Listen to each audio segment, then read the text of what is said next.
to talk today about sharing. Today, we're going to just dive into a little bit of art business talk, and I want to talk about sharing your art on social media.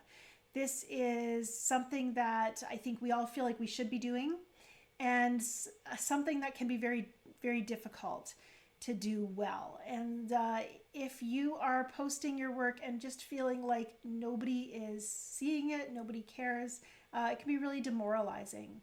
And so I want to just talk about that a little bit. First of all, there are so many watercolor groups on social media that you can share your work with, especially Facebook. You know, it's the place for groups right now, and it seems like most of my interactions on Facebook are happening within groups. I'm a member of, local community groups that help me know what's going on. I'm a member of dirt bike racing groups because my kids are into that, and I like to know when the races are going to be.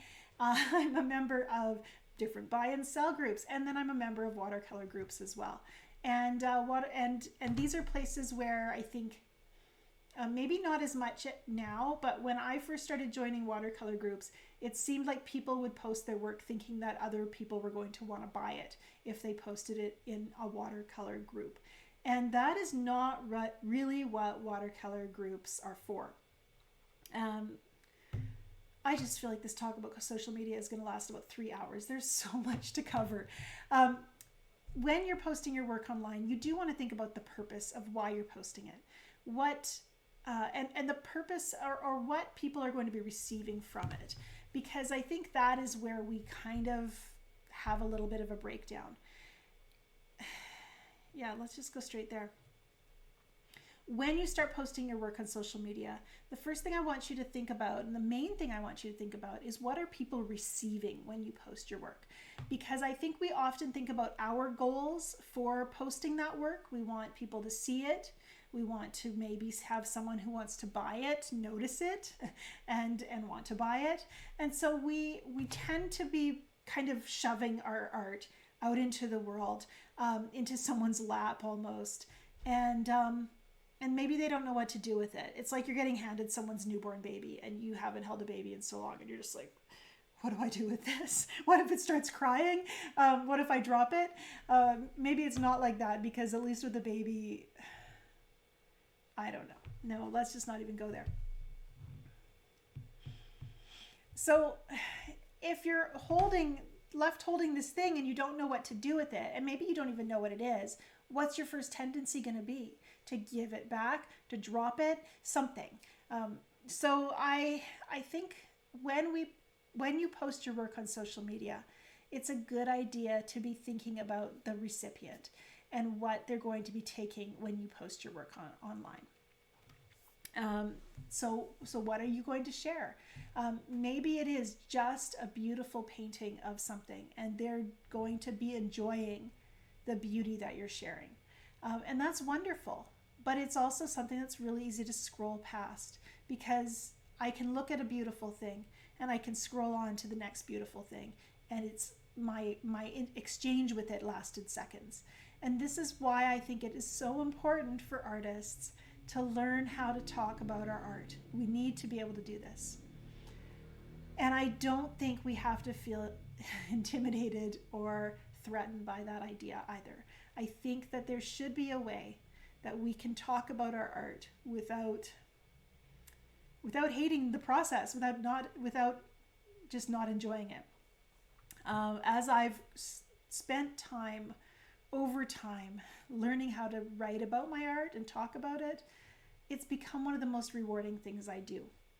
And for me, that started with my blog. I would post a painting on my blog, and initially I would talk about how I painted it.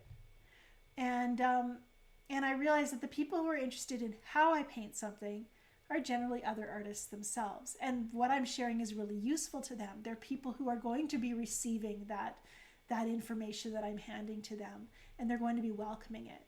But it probably isn't going to sell my painting.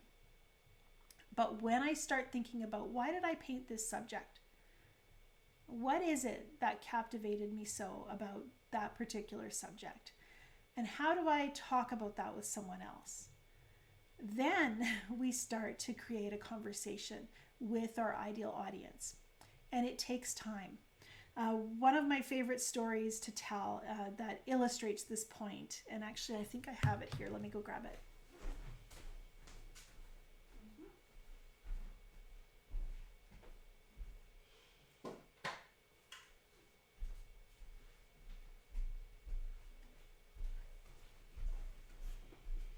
This little painting of a fence post, and I painted this several years ago, and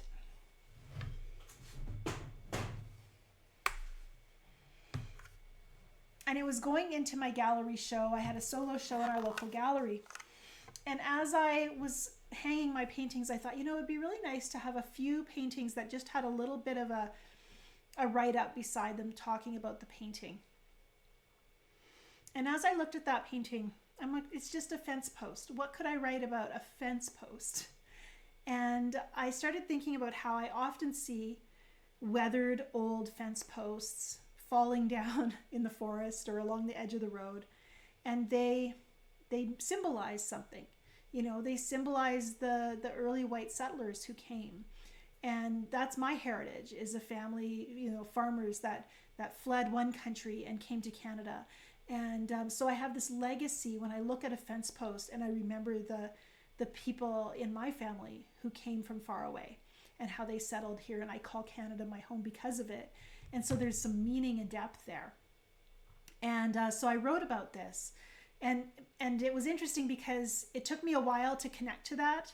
I had to stare at that fence post for a while before I really was able to kind of think, why a fence post? And why do I love seeing old fences? What does it mean to me? And so it took time on my part. It took an investment of intention. And then when others read that little write-up in the art gallery, I had several people come to me after and say, I feel the same way when I see an old fence. There's some meaning there for my family as well. And that was a connection that united us and started conversations because of a painting of a fence post. And it has encouraged me to spend more time thinking about my why when I look at a painting.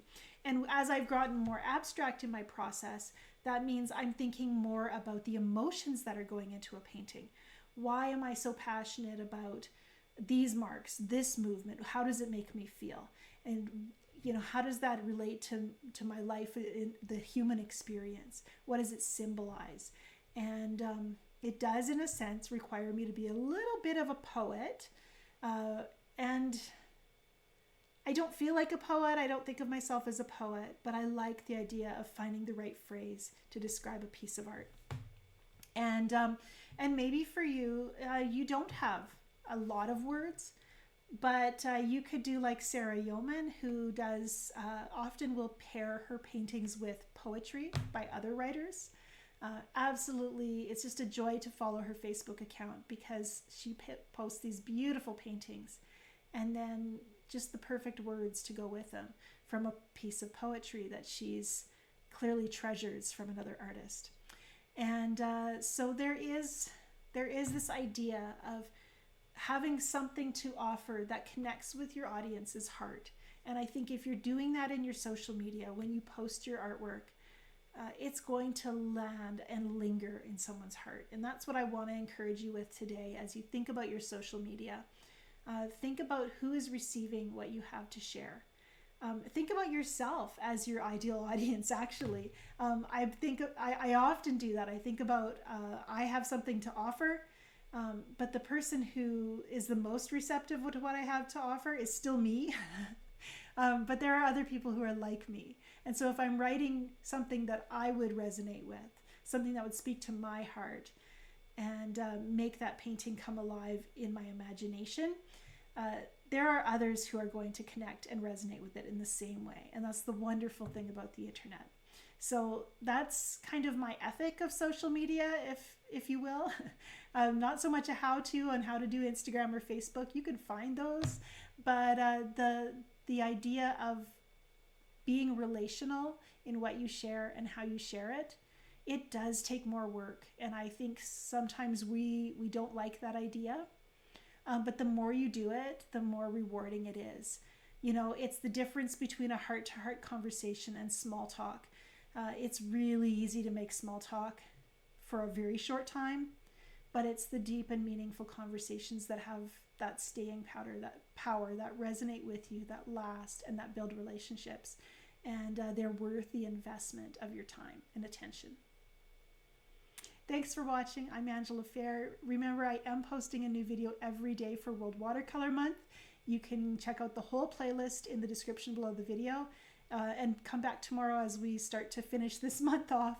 And I hope it's been as fun for you as it has for me. Bye for now.